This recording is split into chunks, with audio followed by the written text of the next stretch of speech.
सियासत चल रही है और जो ज़ायनिस्ट ताकतें इजराइल में फ़िलिस्तीनियों के साथ कर रही हैं, कमोवेश वैसे ही हालात मुसलमानों के साथ और दूसरे शेड्यूल कास्ट शेड्यूल ट्राइब के साथ, मणिपुर का एग्जाम्पल आपके सामने है, वैसे बनाए जा रहे हैं। वही पॉलिसी इख्तियार करके उन्हें आइडेंटिफाई करके टेररिस्ट बताया जाता है, उन्हें आइडेंटिफाई करके ये बताया जाता है कि ये गलत काम करते हैं, मॉब लिंचिंग की जाती है।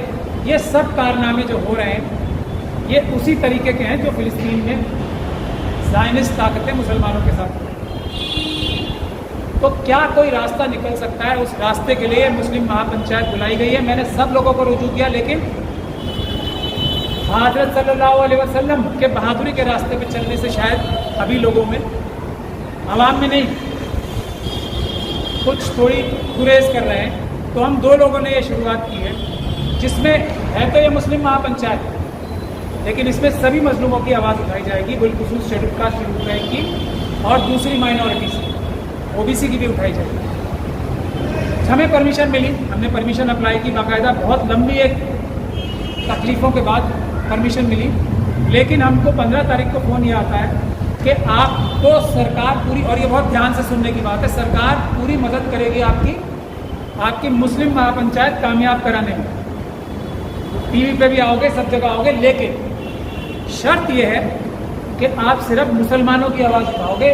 ये जो आप कह रहे हो हम शेड्यूल कास्ट शेड्यूल ट्राइब की भी आवाज़ उठाएंगे, ओबीसी की भी उठाएंगे, दूसरे मजलूमों की भी जो आवाज़ उठाने की बात कह रहे हो, इसको आप हटा दो। अगर आप ये नहीं हटाओगे तो हम आपकी रैली नहीं होने देंगे, ये हमें नहीं तो हमारे ऊपर के लोग नाराज़ हो जाएंगे। इस तरह की बात हमसे। तो आप लोग समझ पा रहे हैं क्या साजिश है? हमें टीवी कैमरा मिलेंगे, हमें टेलीविज़न की पब्लिसिटी मिलेगी, हमें बसें मिलेंगी।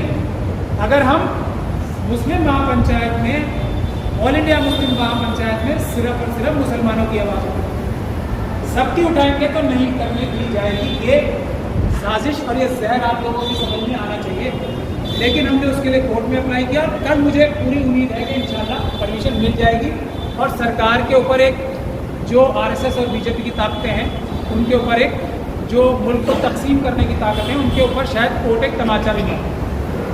अगर तो 29 तारीख की परमिशन मिलती है, वरना हम इसको कुछ दिन बाद दोबारा अदालत की परमिशन लेके दोबारा करेंगे। फिर सभी मजलूमों की आवाज़, मुस्लिम महापंचायत होगी, लेकिन मजलूमों की, यही रसूलुल्लाह ने फरमाया है, मजलूमों की हिफाजत करने का फ़र्ज़ और जिम्मेदारी मुसलमानों को दी है। तो सबकी आवाज़ उठाई जाएगी, इंशाल्लाह दोबारा होगी मुस्लिम महापंचायत। और इसके बाद पूरे मुल्क में, हर एक मुल्क में जहाँ जहाँ जुल्म और ज़्यादती है, वहाँ ये मुस्लिम महापंचायत होगी। इसके बाद शेड्यूल कास्ट शेड्यूल ट्राइब की जो पंचायतें होंगी, सब हम लोग मिल के इस मुल्क की जो तकसीम करने वाली ताकतें, उनको हराएंगे। उससे सरकार सिर्फ एक रैली से डर गई, आप लोगों को ये भी समझना। दूसरा बहुत अहम मुद्दा, पिछले जुमे को रसूलुल्लाह ने फरमाया, फिर बहुत सारे लोग बताते हैं कि ये रिवायत की है कि हज़रत ने फरमाया, हज़रत सल्लल्लाहु अलैहि वसल्लम ने फरमाया कि इस तरफ से, इस सरजमीन से मुझे ठंडी हवाएं आती। आज जब फ़िलिस्तीन के लोगों के ऊपर बमबारी हो रही, वाइट फास्फोरस अगर यहाँ थोड़ा सा भी गिरा दिया जाए तो यहाँ पे सब हमारी खाले जल जाएंगे और उसका इलाज नहीं होगा। बम मार के इतने छोटे छोटे बच्चे जो इंक्यूबेटर्स हैं, उनके ऊपर क्रूज मिसाइल और एक से बढ़कर एक आला हथियारों से, हवाई जहाज़ों से बम गिराए जा रहे हैं। सैकड़ों लोग हॉस्पिटल्स में, स्कूलों में, मस्जिदों में कत्ल किए जा रहे हैं एक साथ। तो क्या इस सरजमीन से ठंडी हवाएं जा रही हैं? ये सवाल हम सब लोगों के बीच में, मैंने पूरी दुनिया में, आप सुन लीजिए ध्यान से इस बात को, पूरी दुनिया में मुजाहरे हो रहे हैं। Europe, America, France, Germany, Japan, हर जगह दुनिया में मुजाहरे हो रहे हैं। और हद तो ये है, खुद इजराइल के अंदर, खुद यहूदी, ज़ायनिस्ट नहीं, ज़ायनिस्ट और यहूदी में फ़र्क समझना चाहिए। खुद यहूदी इजराइल की सरकार के खिलाफ, बेंजामिन नेतन्याहू की सरकार के खिलाफ मुजाहरे कर रहे हैं, लाखों की तादाद। एक मुल्क ऐसा है, और उसके लिए मैं यहाँ की सरकार को दोषी मानता हूँ, प्रधानमंत्री मोदी जी को दोषी मानता हूँ, क्योंकि उन्होंने मुल्क की जो डिक्लेयर्ड पॉलिसी है उसके खिलाफ जाके एक स्टेटमेंट, बाद में उन्होंने अपनी दुरुस्त की। हर मुल्क के हिसाब से वो स्टेटमेंट दे रहे हैं, लेकिन एक ऐसा माहौल बनाया गया है यहाँ पे कि दुनिया में एक ही बड़ा मुल्क ऐसा है जहाँ पे सबसे पहले आवाज़ उठती थी मजलूमों की, वहाँ से आवाज़ उतनी मजबूती से नहीं उठ पा रही है।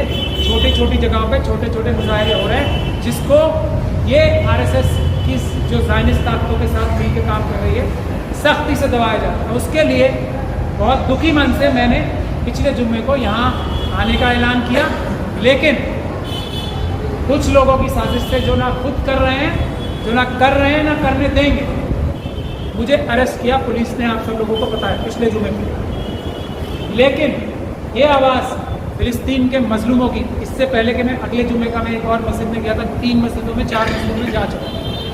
हर जगह से मुझे ये बोला गया है कि फ़िलिस्तीन की आवाज़ जामा मस्जिद से उठनी सबसे ज़रूरी है, क्योंकि एक आवाज़ जो जामा मस्जिद से उठी, आप सोच सकते हैं कि फ़िलिस्तीन के मजलूमों को कितना बड़ा हौसला और हिम्मत मिलेगी एक जामा मस्जिद की आवाज़ से। ये जामा मस्जिद की सीढ़ियों का वक़ार आज़ादी से बहुत पहले से रहा है।